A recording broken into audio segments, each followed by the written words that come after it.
Austin, your company, Universal, you've raised tens of millions of dollars from companies like a16z and Coinbase and Franklin Templeton. You're the CEO and co-founder.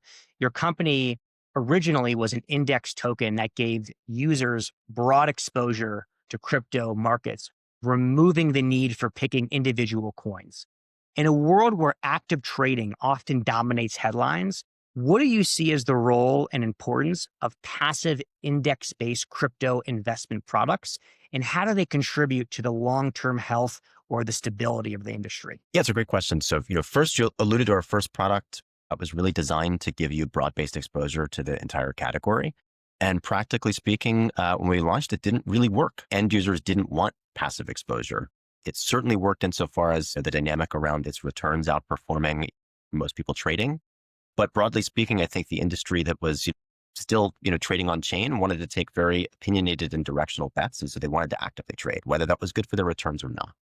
Fast forward to today, I think that, we're lucky to be a part of powering the infrastructure behind a number of those types of products. And so we get to see those ultimately blossom and still play a role, just not as originating issuers. And, I think a lot of the dynamics around, what we see in equity markets play out really similarly here.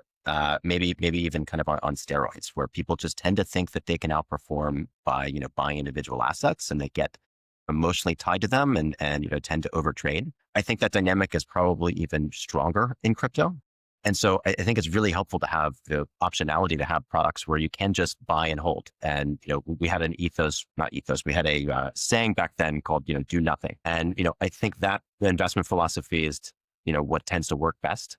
I think it's also what people should do in an industry as kind of dizzying as crypto is. So I think, if you were to sort of back test what that looks like, it does outperform most people trading in and out of things. And so I'd like to see more and more people really, taking lessons learned from, historical, other asset classes and bringing it into crypto.